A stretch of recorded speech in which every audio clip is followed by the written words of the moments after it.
साल में उसका पैकेज है 1000 करोड़। आप रोड पर धंधे करते हो छोटे छोटे, बाप के बिजनेस करके आप जाते हो, दुकानों पर बैठते हो, काउंटर पर 500-1000 रुपए कमाकर खुश होते हो। इसके लिए पैदा नहीं हुए आप, नस्लों को चलाने के लिए पैदा हुए। ये रिस्क तो अल्लाह सुब्हानहू व तआला के वादे हैं, अल्लाह देकर ही रहेगा। लेकिन आपकी नीयत ये होनी चाहिए कि मैं कम से कम 100 घर चलाऊंगा इंशाअल्लाह। ये पढ़ाई से ही मुमकिन है, ये एजुकेशन से ही मुमकिन है। बिजनेस भी करना है तो आपने एजुकेशन लेना है, जिसका नाम MBA है, masters in business administration. Graduation के बाद एक इम्तिहान होता है जिसका नाम है CAT। बड़ा ही टफ एग्जाम होता है। और हिंदुस्तान में कुछ 20-25 ऐसे कॉलेजेस हैं, IIM से Indian institute of management, Mumbai का भी बड़ा मशहूर है, अहमदाबाद का भी कोई मशहूर है। वहाँ जाकर कोई बंदा अगर 2 साल MBA कर लेता है ना, उसका जहन ऐसा वसी हो जाता है, इतना विजनरी बंदा होता है। नौजवान बंदे, 25 साल नहीं है, जवान बंदे हैं, 25 साल उम्र है, और वो लोग, वो बंदों के पैकेज करोड़ों में कमा रहे हैं। ये जो बंदे ऊबर है, ओला है, जोमैटो है, और न जाने कितनी चीज़ें आई हैं, ये तमाम चीज़ें किसने ईजाद किए हैं? ये एजुकेशन से आए हैं। और जो बंदे आईफोन के दीवाने हैं, वालिदैन से लड़ते हैं, वालिदैन से बगावत करते हैं, वालिदैन को मारते हैं, मुझे आईफोन चाहिए, मुझे आईफोन चाहिए। तो ऐसे नौजवानों को एक चीज़ मैं बताना चाहता हूँ, आईफोन बनाने वाले बन जाए आप, आईफोन खरीदने वाले कभी मत बने। आईफोन बनाता भी है ना कोई बंदा, वो इंजीनियर कहलाता है, वो एजुकेशन से हासिल होता है। आप बनाने वाले बने, मांगने वाले ना बने। मर्सिडीज कार, गरीब बंदा है, लेकिन हर गुजरती कार पर उसकी नज़र पड़ती है, वाह क्या कार है। कोई लग्जरियस कार है ना, नज़र जब तक कार पर है तब तक देखता रहेगा, जिंदगी में कभी खरीद नहीं सकता लग्जरियस कार। क्यों? उसके लिए मेहनत ही नहीं कर रहा है, उसकी सोच ही नहीं है बंदे को, सिर्फ कारों को देखने के लिए पैदा हुआ है। कार बनाने वाले बने आप लोग, इवन मैकेनिक भी बन जाए आप मर्सिडीज बेंज के, आपके सैलरी 2-2 लाख होगी, क्योंकि उसके लिए आपको मैकेनिकल इंजीनियर बनना पड़ेगा। एजुकेशन से मोबाइल्स, एजुकेशन से लग्जरियस कार वजूद में आए हैं। ये जो लग्जरियस कार्स रोड पर देखकर आप वाव बोलते हो, आईफोन के लिए अपने पेरेंट्स से झगड़ा करते हो, ये बिजनेस की वजह से किताब ले लें, भले एक वक्त खाना खाएं आप, एक वक्त खाना खाएं, 2 दिन की कुर्बानी दें। हो सकता है कि आपके नसीब कामयाबी नहीं है, लेकिन ये बंदा वादा करके जाता है आपकी नस्ल कामयाब निकलेगी इंशाअल्लाह। आने वाले जनरेशन कामयाब हो जाएंगे अगर आप किताब ले लेते हो, अगर ज़्यादा मेहनत करते हो, अच्छे स्कूल में तालीम हासिल कर लेते हो, तो हो सकता है कि आप ही के हयात में आप कामयाब हो जाओगे। अगर आप अपनी कामयाबी नहीं भी देख सकते हो ना, तो आपकी नस्ल ज़रूर कामयाब देखेगी। और वो सिर्फ़ और सिर्फ पॉसिबल है एजुकेशन से। एजुकेशन के अलावा और कोई चारा नहीं है। एजुकेशन इंसान को सिंपल बनाता है, हम्बल बनाता है। जो अभी हाल में इंतकाल फरमा गए रतन टाटा, कैसे ज़बरदस्त बिजनेसमैन आप थे। रतन टाटा मुंबई में रहते थे, अंबानी साहब भी मुंबई में रहते हैं। अंबानी साहब के जो एम्प्लॉयज़ हैं, मैं समझता हूँ कि 2 लाख होंगे, और रतन टाटा जी के जो एम्प्लॉयज़ थे वो 10 लाख, 5 गुना ज़्यादा। तो वो कहते थे कि मैं बिजनेसमैन नहीं हूँ, मैं इंडस्ट्रियल, मैं घरें चलाता हूँ, मैं घरें बनाता हूँ, मैं मकानात चलाता हूँ।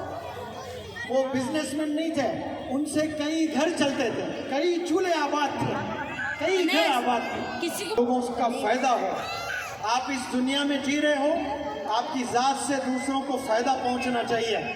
ये सिर्फ एजुकेशन से ही इंसान को ये विजन मिलता है, ये मिशन मिलता है।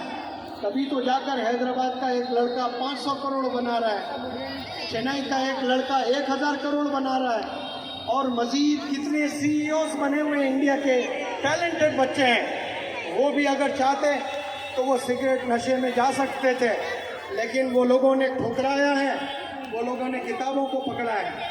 मैं अंग्रेज़ी ज़ुबान सीखा, 28 साल में, 28 साल की जब मेरी उम्र थी, 2 और 10 का डिफरेंस नहीं पता था मुझे। मैंने 28 साल में मेरी अक्ल ठिकाने पे आई। मैं 3 साल मेहनत करके अंग्रेजी जुबान दिन रात लिख लिख कर मेरे हाथ दुखते थे। इतना लिखता, इतना मेहनत करता, तो आज मुझे अल्लाह सुब्हानहू व तआला ऐसे मौके दिए हैं जो इमाम हरम की फैमिली को जाकर मैंने कम्युनिकेशन स्किल्स सिखाए हैं। सुप्रीम कोर्ट के चीफ जस्टिस, रियाद के चीफ जस्टिस और उनके फैमिली को मैंने कम्युनिकेशन स्किल्स सिखाए हैं। केस ऑफिसर्स को मैंने कम्युनिकेशन स्किल्स सिखाए हैं। और अलीगढ़ मुस्लिम यूनिवर्सिटीज़ के बच्चों को मैंने वर्कशॉप किया है। हिंदुस्तान के 22 स्टेट्स घूम घूम कर पढ़ाया। और वो अल्लाह सुब्हानहू व तआला मेरी मेहनत देखें। और आज इंडिया नहीं बल्कि अमेरिका से, ऑस्ट्रेलिया से, इंग्लैंड से होटल में आते हैं, 1 महीना रुक कर ट्रेनिंग लेकर जाते हैं। रोऊंगा सर, मैं यहाँ रोने के लिए आया, अंग्रेजी सीखने के लिए नहीं आया हूँ। कुछ लोग ऐसे भी हैं, ये बंदे नौजवान बच्चे मेरे पास आते हैं। तुम में से बेहतरीन इंसान वो है जो अपनी जुबान से और अपनी हाथ से किसी को तकलीफ नहीं देते हैं। आज हम कितने लोग को गाली देते हैं, कितने लोग को हम धमकाते हैं, डराते हैं, हाथ से मारते हैं। हम प्रॉफिट मोहम्मद सल्लल्लाहु अलैहि वसल्लम को मानते हैं। अगर आप मानते हैं, आपने अपनी जुबान से किसी को तकलीफ नहीं देना है, किसी को तकलीफ नहीं देना है। ये जितना मजमा है, ये सारे मजमे को गवाह रखकर मैं कहता हूँ, मैं 2008 से 2024 तक कमोपेश 3 लाख बच्चों को मैंने पढ़ाया। अबू आसिम साहब, मैं क्लास में ना घड़ी लेकर जाता हूँ ना छड़ी लेकर जाता हूँ। आज भी देखें, कोई घड़ी नहीं है, कोई छड़ी नहीं, कोई घड़ी नहीं। 3 लाख बच्चों पर कभी मैंने एक दफ़ा भी हाथ नहीं उठाया। टीचर हाथ उठाने के लिए नहीं, टीचर मोहब्बत का पैकर होता है, टीचर मोहब्बत का एम्बेसडर होता है, टीचर डिसिप्लिन सिखाने वाला होता है। आप सल्लल्लाहु अलैहि वसल्लम ने मारकर इस्लाम को दुनिया में स्प्रेड नहीं किया है, आप सल्लल्लाहु अलैहि वसल्लम ने मोहब्बत के ज़रिए से फैलाया है। अगर ये मेरा मैसेज टीचर्स तक जा रहा है तो सुन लें तमाम टीचर्स। अगर आप कामयाब होना चाहते हो तो पहले बच्चों के दिल में मुकाम बनाया। पढ़ाना बहुत आसान है, A+B²। पहले आप दिलों में जगह बनाएं, दिलों को फतेह करें। I try my best to win the hearts of my students before I open my mouth in the classroom. Classroom में मेरी जुबान चलने से पहले मैं कोशिश करता हूँ कि मेरे स्टूडेंट्स के दिल में मैं जगह बना लूँ। अगर आपने, टीचर्स ने बच्चों की मेहनत खुद ब खुद बच्चे करने लगते हैं, पागलों की तरह बच्चे मेहनत करने लगते हैं। इसलिए टीचर्स का बहुत बड़ा रोल है। गोवंडी है तो आपके पास बेहतरीन प्लेटफॉर्म है। गोवंडी एक ज़बरदस्त प्लेटफॉर्म है रेवोल्यूशन ले आने के लिए। आप सल्लल्लाहु अलैहि वसल्लम जब आए थे तो जहालत का ज़माना था, लोग गुने पे गुनाह किया करते थे। लड़की पैदा होती तो सीधे कत्ल किया जाता था, जिंदा दफना दिया जाता था। आपने लड़की का डेफिनेशन दिया है। आज पूरी दुनिया वाले वुमेन राइट्स पर, वुमेन एम्पावरमेंट पर, हर कंट्री में जब लड़की पैदा होती तो जिंदा दफना दिया जाता था, जिंदा मार दिया जाता था। अब शगुन समझ में आता था लोगों को तो जिंदा दफनाते थे। तो आप सल्लल्लाहु अलैहि वसल्लम जब तशरीफ ले आए, आपने डिफाइन किया कि लड़की किसको कहते हैं। आपने बताया कि लड़की अल्लाह की तरफ से तोहफा है, लड़की अल्लाह की रहमत है। अगर आप लड़की को मारते हो तो आप अल्लाह की रहमत से महरूम हैं। आपने डिफाइन किया लड़कियों को। तो कुछ दिन पहले, कुछ हफ्ते पहले, कुछ महीने पहले जो हाथ लड़कियों को दफन करने के लिए चलते थे, वो हाथ आसमानों की तरफ चलने लगे, वो दुआ करने लगे अल्लाह से। कुछ दिन पहले वही हाथ से बाप दफनाता था बेटियों को, और कुछ दिन बाद वो अल्लाह से भीख मांगने लगा कि या अल्लाह मेरे घर रहमत भेज दे। ये जादू कैसे हुआ है, ये ट्रांसफॉर्मेशन कैसे? सल्लल्लाहु अलैहि वसल्लम को आपने डिफाइन किया है, औरत को आपने बताया है कि ये बेटी रहमत है, अल्लाह की रहमत है। और जब बेटी बड़ी होती है, जवान हो जाती है, और जब उसकी शादी होती है तो वो अपने हस्बैंड के ईमान को कामिल मुकम्मिल करती है। यानी अगर कोई नौजवान बंदा शादी नहीं किया अपने ज़िंदगी में, वो बैचलर ही है, शादी नहीं किया, तो वो लड़की की बरकत से उसका ईमान पूरा हो जाता है, दीन मुकम्मल हो जाता है उसका। तो वो शादी करके अपने हस्बैंड के दीन को मुकम्मल कर रही है। कितना बड़ा कंट्रीब्यूशन है। जितने लड़कियां माजी में हजारों साल पहले से आज तक जितनी लड़कियां शादी की है, मुनव्वर जमा का सलूट उन तमाम औरतों को। आपने करोड़ों औरतें, करोड़ों मर्द हजरात के दीन को मुकम्मल किया है माशाअल्लाह। और जब आप कुछ साल बाद माँ बनती है, फिर अपने कदमों में जन्नत फैला देती है। बच्चों की जन्नत कहाँ होती है? माँ के कदमों में।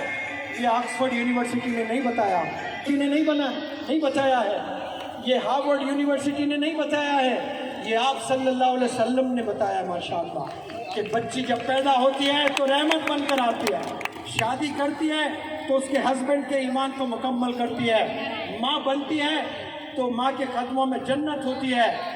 जितनी औरतें हैं खड़े होकर के स्टैंडिंग ओवेशन आप सल्लल्लाहु अलैहि वसल्लम के दिया। खड़े हो जाएं ऑनर में। क्या मकाम आपको अल्लाह ने, आप सल्लल्लाहु अलैहि वसल्लम ने दिया है माशाअल्लाह। गिरविदा हो जाए आप सल्लल्लाहु अलैहि वसल्लम। मार दिया जाता था औरतों को, लेकिन कैसा इंसाफ किया आप लोग के साथ में, तमाम औरतों के साथ आपका यही रवैया था माशाअल्लाह। और ये टीचिंग्स, कैसे बेहतरीन टीचिंग्स, ये एजुकेशन के ज़रिए से आता है। एजुकेशन फ़कत मैथमेटिक्स को नहीं कहते हैं, साइंस को नहीं कहते हैं। एजुकेशन में एक चैप्टर होता है डिसिप्लिन, एजुकेशन में एक चैप्टर होता है सैक्रिफाइस, एजुकेशन में एक चैप्टर होता है पेशेंस, एजुकेशन में एक चैप्टर होता है जस्टिस। ये भी तो सीखना है हमने, लेकिन कहाँ हम सीख रहे हैं। जो बंदे स्कूल जाते हैं वो बंदे इंग्लिश भी पढ़ते हैं, मैथ भी पढ़ते हैं, सोशल भी। सबूत दें कि आप स्कूल जा रहे हैं, आप कॉलेज जा रहे हैं। अबू हासिम साहब, सारे बंदों ने हाथ उठाया माशाल्लाह। कितने एजुकेटेड है गोवंडी, बड़ा कमाल है। इतने सारे बंदे हाथ उठाए, झूठ तो नहीं बोल रहे आप लोग? हाँ, चले और एक सवाल करता हूँ मैं आपको। मानो कि 5-6 सब्जेक्ट्स आप स्कूल में पढ़ रहे हो, 5 सब्जेक्ट्स में आपने 100 मार्क्स ले आए, और एक सब्जेक्ट में आपको 34 मार्क्स आए। मानो कि पासिंग मार्क्स 35 है और आपने 34 अचीव किया, तो आप पास हुए कि फेल हुए? आवाज में बोले भाई। अरे मैं बोलते बोलते नहीं थक रहा है, आप एक दफा बोलने के लिए थक रहे हो। 6 सब्जेक्ट आपने लिखे हैं, 5 में आपने 100 नंबर ले आए, 100। एक में आपने 34 ले आए, एक में 34, 1 मार्क्स आपको आता। तो अब सुने, मजे की बात मैं बताता हूँ कि जिंदगी में भी ऐसे सब्जेक्ट्स हैं जिसमें आपने पास होना है। जैसे स्कूल के 6 सब्जेक्ट्स है ना, लाइफ के भी कुछ सब्जेक्ट्स हैं। जो पहला इम्तिहान किसी बंदे का इस रुए जमीन पर होता है ना, वो पहला सब्जेक्ट है बेटी या बेटा। जिसके 20 साल मिनिमम, 18 साल, 20 साल, 22 साल जो बंदे शादी नहीं करते हैं, तो वो 22 साल तक या तो बेटी है या बेटा है, यस और नो? तो उसमें आपको 100 में कितने मार्क्स मिल रहे हैं? रोज़े क़यामत में अल्लाह ने मार्क्स देने हैं आपको। एज ए बेटा आप कितने अच्छे बेटे साबित हुए हैं, एज ए बेटी आप कितनी अच्छी बेटी साबित हुई है। इसका अल्लाह ने अगर स्कोर डालना है आपको, 100 में कितने मार्क्स देगा आपको? मैं जो पढ़ रहा हूँ हिंदुस्तान को, जो नौजवानों को मेरी आंख देख रही है, बड़े दर्द से मैं कहता हूँ 5-10 मार्क्स भी शायद आप लोग ला लें तो आपका अचीवमेंट है। इतने गुनाह में नौजवान बच्चे मुलविस हैं। एक मेरा वर्कशॉप समर कैंप अटेंड कर रही थी, 1000 का लड़की पेशाब के लिए, टॉयलेट के लिए बाहर गई, और जो भी टॉयलेट के लिए जाता है वो 2 मिनट, 3 मिनट, 5 मिनट में वापस होना होता है, लेकिन वो 15 मिनट तक वो आकर नहीं बैठी अपनी कुर्सी पर। और हमारी टीम ऐसी ज़बरदस्त टीम है, वो जाकर इंक्वायरी करने लगी कि टॉयलेट में अभी तक क्यों नहीं आई वो बच्ची। जाकर टॉयलेट में देखे तो वो लड़की है ही नहीं। तो फिर बाद में पता चला कि वो लड़की तना नहीं, उसके बहन के साथ भी आती है वर्कशॉप अटेंड करने के लिए। उस बहन को बुलाया गया, ऑडिटोरियम के बाहर पूछा गया, आपके साथ आपकी बहन भी आती है ये वर्कशॉप अटेंड करने? उसने कहा हाँ सर मेरी बहन भी आती है। कहाँ है? अभी तो थी कुछ देर पहले। तो नहीं सर वो तो टॉयलेट गई है। तो हमने कहा कि टॉयलेट में तो है नहीं वो लड़की। तो नहीं पता सर मुझे कहाँ गई है। तो हमारी टीम ने दबाकर पूछा बताओगी या फिर हमें मालूम करना है अपने तरीके से? तो वो लड़की ने कहा कि नहीं सर मुझे नहीं पता। ठीक है आपके डैडी को फ़ोन लगाता हूँ। हमारी टीम ने फ़ोन लगाना शुरू ही किया। वो लड़की ने कहा कि sir sir sir sir please please please please please daddy को फ़ोन मत कीजिए। वो लड़की बॉयफ्रेंड से मिलने गई। ऑडिटोरियम के कुछ दूर पर एक बेकरी है, वो बेकरी में बॉयफ्रेंड से मिलने गई। अब क्लास होने के बाद वो लड़की आई है बहन से मिलने, क्योंकि एक साथ बाप लेकर जाता है गाड़ी पर बिठाकर। बाप को धोखा नहीं दे रही है, अल्लाह ने मार्क्स देना है उसको। बेटी कितने मार्क्स देगा अल्लाह सुब्हानो व तआला? 0 देगा। बाप को धोखा दे रही है। बुरखे में है और बॉयफ्रेंड से मिलने जा रही है। उसको बुलाकर पूछा मैंने कि कहाँ थी आप, ये क्या हरकत है आपकी? तो वो लड़की ने कहा बड़ी अजीब बात है, गौर से सुने आप लोग, कि सर मैं ये मामलात में थी नहीं, लेकिन मेरी बहन ने मुझे ये मामलात में डाला। मुझे कोई बॉयफ्रेंड नहीं था, लेकिन मेरी बहन को 3 साल से बॉयफ्रेंड है। वो रोज़ाना बॉयफ्रेंड नहीं, एक नहीं 2-3 से बात करती है और मुझे एनकरेज करती जाती है, ये भी कोई ज़िंदगी है, तू भी किसी बच्चे से बात कर ले, तू भी ऐश कर, तू भी पार्क जा, तू भी मैकडॉनल्ड्स जा, कुछ खा, ये ज़िंदगी थोड़ी है, एंजॉय कर तू। तो सर मैं कुछ दिनों से मैं एक लड़के से बात कर रही हूँ, वही लड़के से मिलने गई है। यानी बड़ी बहन अपनी छोटी बहन को ये एनकरेज कर रही है कि तू जाकर बॉयफ्रेंड से मिल। वो इसलिए कर रही है ताकि उसकी चोरी पकड़े ना जाए। वो घर में अपने माँ बाप पूछें उसको, छोटी बेटी से, कि बड़ी बेटी क्या है माजरा, कुछ अलग अलग हरकतें कर रही है, तो छोटी बेटी डिफेंस में आए। तो आज ऐसे कितनी बहनें हैं जो छोटी बड़ी बहन को और बड़ी छोटी बहन को इंकरेज करती है कि जाओ आशिकी करो। ऐसे कितने भाई हैं जो बड़ा भाई कहता है छोटे भाई को चाह वो लड़की को पटा ले, भाई भाई को कह रहा है, बहन बहन को कह रहा है, और दोनों मिलकर माँ बाप को धोखा दे रहे हैं। इससे बड़े भी कोई धोखेबाज दुनिया में हो सकते हैं जो माँ बाप को धोखा देते हैं? कोई हो ही नहीं सकते। जो माँ बाप को धोखा देते हैं वो किसी के साथ वफा नहीं कर सकते इस रोए ज़मीन पर। जिसने आपको पैदा किया है, आपके लिए मेहनत की है, और कितनी मेहनत की है वो रोज़े क़यामत में आपको पता चलेगा। और वो छोड़कर आप गंदे कामों में मुलविस हो रहे हैं। लोग तड़प रहे हैं एजुकेशन के लिए, काश मुझे मौका मिल जाए तो मैं स्कूल जाऊं, मैं कॉलेज जाऊं। लेकिन अल्लाह ने आपको स्कूल भी भेजा, कॉलेज भी भेजा, यूनिवर्सिटी भी भेजा, लेकिन आपने कभी फोकस नहीं किया एजुकेशन पर। याद रखो नौजवान बच्चों, ये गुनाहों से आपने बचना है। अपने वालिदैन को धोखे में मत रखें। पहला जो रोल होता है आपका, ज़िंदगी का पहला सब्जेक्ट है वो बेटा और बेटी, उसमें आपने 100 मार्क्स ले आने हैं। ले आओगे आप लोग 100? तो जिना नहीं करना है आपने, गुनाह नहीं करना है आपको। मैं अश्योरेंस के साथ कह सकता हूँ, पिछले 500 साल में जितने लोगों ने जो गुजर गए, गुनाह को लेकर तसव्वुर भी नहीं किए कभी कि ऐसा गुनाह हम कर सकते हैं। आज के नौजवान 100 बच्चे मिलकर 10 मिनट में मोबाइल में कमरों में बैठकर वो गुनाह कर डाले। जो 500 साल में जो लोग सोचे भी नहीं, तसव्वुर भी नहीं किए, वैसे तमाम गुनाह आज मोबाइल के ज़रिए से हो रहे हैं। जो मोबाइल हाथ में नौजवान बच्चे थामे हैं, मैं उसको मोबाइल नहीं कहता हूँ, मैं उसको कैंसर कहता हूँ।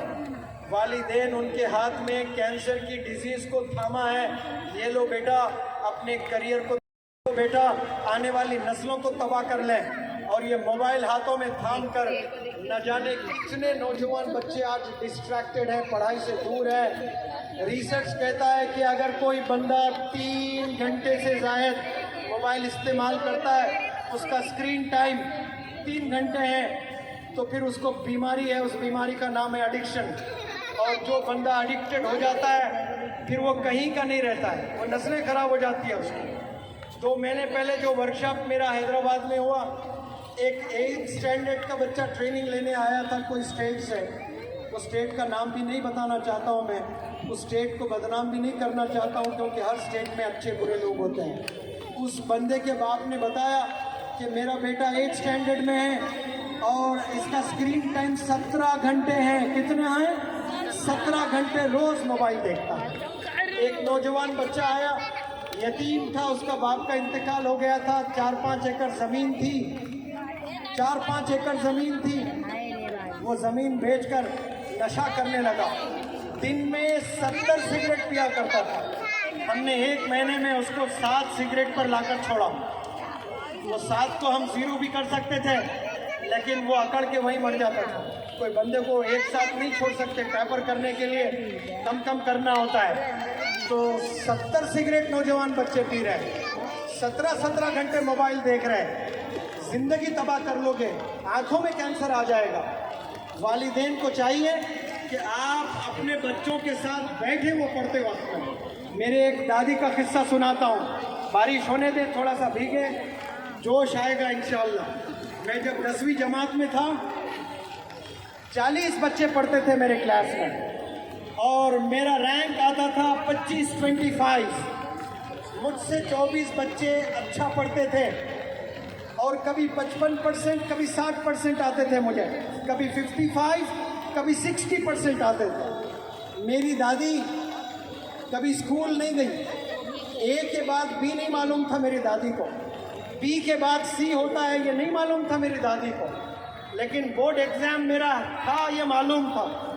सिर्फ बोर्ड एग्जाम के 3 महीने कबल, 90 दिन पहले से आपने मुझे रात में 3 बजे जगाना शुरू किया। 6 बजे तक 3 घंटे वो चेयर, 2 चेयर रखती, एक चेयर पर वो बैठती और एक चेयर पर मुझे बिठाती और कहती पढ़ाई करो। अब 6 बजे तक मैं 3 घंटे रोज पढ़ता था और 3 घंटे सिर्फ रोज नहीं पढ़ता, ऐसे 3 महीने पढ़ा, 90 दिन पढ़ा, 270 घंटे पढ़ा।